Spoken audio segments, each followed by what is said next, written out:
ત્રણ દેવ છે। પહેલો દેવ એ દત્તાત્રેય ભગવાન, દત્તબાઓની એનો ઉલ્લેખ થયેલો। બીજો કોઈ દેવ હોય ને તો હનુમાનજી મહારાજ પવનના વેગે તરત સાંભળી લે। જે બી મનમાં સ્મરણ કરો ને સૌથી પહેલા સાંભળી લે હનુમાનજી। અને ત્રીજો દેવ હોય તમારો પિતૃ નારાયણ દેવ કે ને આપણે માતા પિતાને ઘરથી નીકળો ને ભલે દત્તાત્રેયને યાદ કરો, હનુમાનજીને યાદ કરો, મા બાપને ફોટા ને જીવતા હોય તો જીવતા ને કઈ જવાનું, મરેલા હોય તો ફોટા પાય જઈને કેવું કે આજે આ તકલીફમાં છે, સાંજ સુધી મને સમાધાન મળે।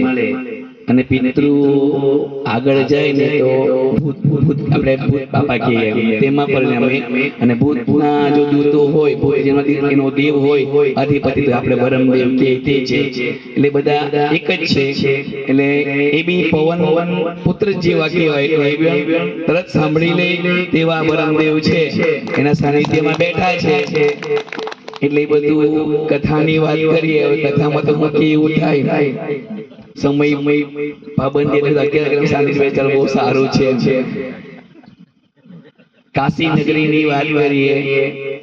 કાશી નગરીમાં છે ને બધા જ મહાન વિદ્વાન પંડિતો રે, એકથી એક ધુરંધર પંડિતો છે, જ્ઞાનના સાગર એવા।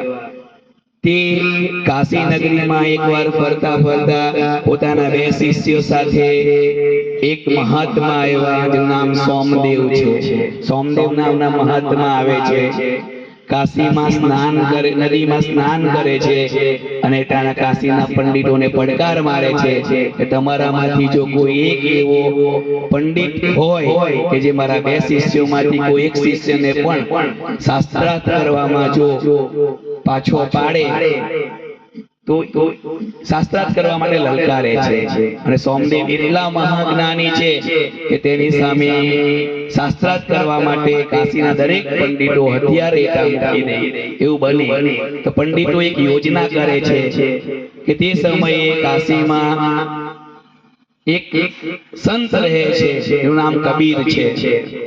એ કબીર સંત છે એની વાત કરે અને બ્રાહ્મણો તે સમયે પંડિતો એવું વિચારે છે કે તો કાશીમાં આવીને વસી ગયો છે, બ્રાહ્મણોનું હિત બી હારી જશે તો આપણે કે આપણો માણસ નથી, જીતે તો આપણે એને ઉઠાવી લેવું, એટલે આપણી લાજ સચવાઈ જશે। કે સોમદેવની સાથે શાસ્ત્રાર્થ કરવા માટે કબીરને મૂકે છે। બે પંડિતો અને સોમદેવ ફરતા ફરતા કબીરના ઝૂંપડીએ જાય છે। અમને કબીરની પાસે બે છે। કબીર કે મારે શાસ્ત્રાર્થ નથી કરવો તો પણ વિનંતી કરે છે કે કરવું જ પડે પંડિતો। ત્યારે કબીર એના શિષ્યો પાસે બે આસન મૂકે અને સોમદેવને બેસાડે છે અને એ શિષ્યોને સોમદેવ એની સામે કોઠીના ઢગલા મૂકે છે હામે, અને કબીર ખાલી જોરી મૂકે છે। બાબા પાસે કેમ જોરી હોય તે એક જોરી મૂકે છે અને જોરીમાંથી ખાલી બે જ વસ્તુ નીકળે, એક કામર, કામડી કે ને કામર, આપણે કામર ઓળીએ તે, અને રોટલીના ટુકડા નીકળે। તો સોમદેવ પૂછે તારું જ્ઞાન કયું છે? તો કબીર એમ કે મારી પાસે આ બે જ જ્ઞાન છે। જે માણસ કપડા વગરનો હશે એને ધાબળો પહેરાવા, અને ભૂખો હશે તેને મેં રોટલી ખવડાવવા। આ કબીરના વાક્ય છે। અને તે સમયે કબીરના મગજમાંથી એક દોહાવલી નીકળે છે, પોથી પડ પડ પડ મુવા પંડિત ભયા ન કોઈ, ઢાઈ અક્ષર પ્રેમ કે પડે સો પંડિત હોય। આ દોહાવલી કબીરના મોઢામાંથી નીકળે છે તે સમયે, અને શાસ્ત્રાર્થ થાય છે। અને શાસ્ત્રાર્થ દરમિયાન કબીર સોમદેવને પડકારીને પ્રૂફ કરી આપે છે બે જ વસ્તુ કે દુનિયામાં સત્ય હોય તો બે જ વસ્તુ, નાગા ઉઘાડાને જે કપડા પહેરાવશે અને ભૂખાને જે ભોજન કરાવશે એ સૌથી મોટો જ્ઞાની। અને આપણા સૈદામ પર આ બે વસ્તુ ચાલતા છે। આપણાથી નહીં પહેરાવ હોય તો થાય એટલો સહયોગ આપવો જોઈએ। સંત શું કરી શકે, ગુરુ શું કરી શકે? કારણ કે મહારાષ્ટ્રના પ્રખર સંત હતા, બહુ વિદ્વાન સંત, અને એના અમારા જેવા બે ત્રણ ચેલા હોય, અને ચેલા એટલા પ્રભાવિત કે ગુરુ કે પ્રભુ જરા ઘરે આવજો, ને ગુરુ લાગે ના જ નહીં પાડે। પર એક તકલીફ છે, ચેલાની પત્ની બહુ ઈર્ષાળી હોય, દરેકની પત્ની બહુ ઈર્ષાળી હોય કે નહીં. ગુરુને આમંત્રણ આપે છે કે ઘરે જમવા આવો, અને ગુરુ જમવા આવે છે. પત્નીની ઈર્ષ્યા છે કે આ સંતના ભાઈએ મારો પતિ બગડી જવાનો, એનો ભો બગડી જવાનો, શું કરે કઈ બી કરીને સંતને આનાથી છૂટો પાડવો છે. હવે પત્નીના મગજમાં પત્ની વિચાર કરે, પત્ની છે કઈ બી વિચારે, પોતાના પતિને પોતાનો ભેગો રાખવા માટે પત્ની કઈ બી કરી શકે. એને બી યોજના કરી. આજે એ ઘરે આવે છે સંત, કઈક એવું કરું કે જિંદગી ભર સંત મારા પતિની સાથે નહીં રાખે. કે બહુ સારું, સંત આવે છે, હસી મજાકે બેસે છે, અને આસન પર બેસાડે,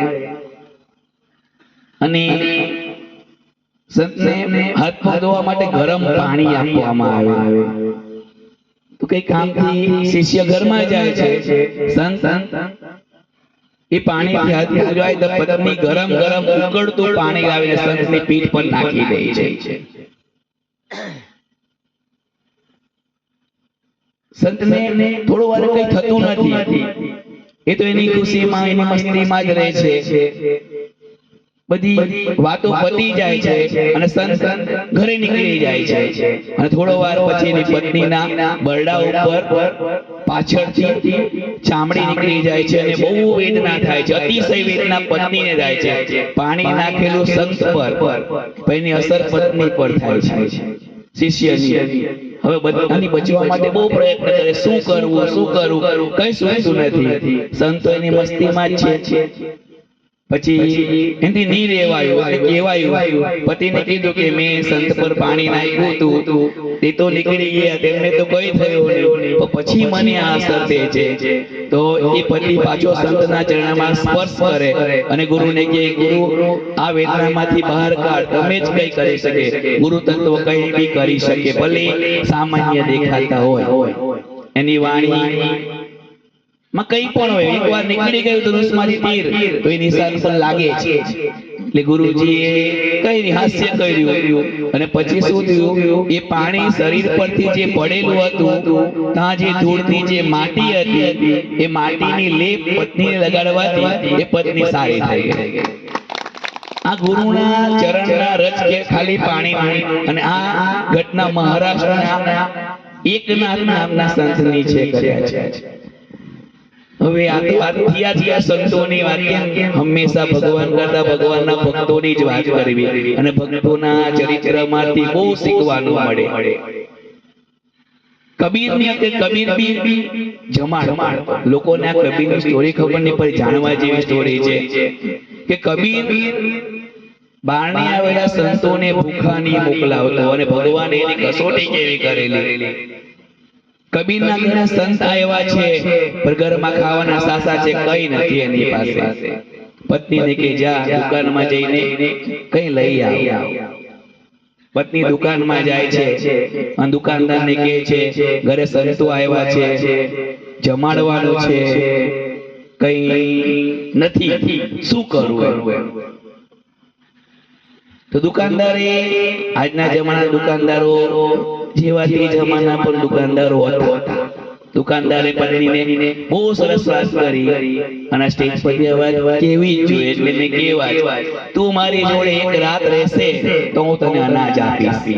આવું દુકાનદાર કબીરની પત્નીને કહે છે. પત્ની કે કોઈ વાંધો નથી, તમે અનાજ આપો. પત્ની અનાજ લઈ જાય છે, ઘરે બનાવે છે, સાધુ સંતોને જમાડે છે, અને એ લોકોને વિદા કરે છે. અને પત્ની ઘરે બેઠી છે.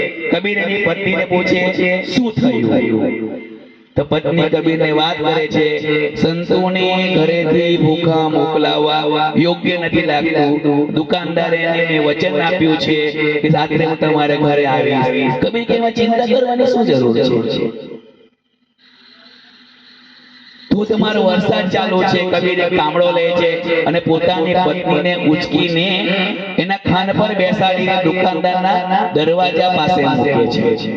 દરવાજો ઠોકે પત્ની, દુકાનદાર દરવાજો ખોલે છે ઘરનો અને કબીરને ભાઈ કે તું આવી ગઈ છે? પત્ની કે હા બોલો. તો આટલા ધોધમાર વરસાદમાં તું ભીજાઈ કેમ નથી અને તારા પગ બી ખંડાયા નથી? ત્યારે એ દુકાનદારની એની પત્ની કહે છે કે મેં કબીરને વાત કરી છે કે મારે આજે રાત્રે ત્યાં રહેવું છે, તો મને મારો પતિ પોતે ઉચકીને બહાર વારણામાં મૂકી ગયો છે, એ બહાર ઊભો છે, મેં સવારની રાહ જોઈ છે. કબીર એની પત્નીને એમ કીધું તારું શરીર જોઈએ છે ને, આત્મા તો મારી જોડે છે ને. આટલું સાંભળીને દુકાનદાર બહાર આવ્યો અને કબીરના પગમાં પડી ગયો. આટલા એક સંતનો એક પ્રભાવ છે કે એ પરીક્ષાથી બીતા નથી અને આ કબીર હાથે થયેલી એક પરીક્ષાની વાતો છે. 2 મિનિટ બોલ્યો પછી વાત થાય અને 11:15 થઈ હરિકીર્તન કરવું છે. 2 શબ્દ મને બોલવાનો મોકો આપ્યો એ બદલ દરેકના ચરણોમાં જય સિયારામ, જય સિયારામ. ખૂબ ખૂબ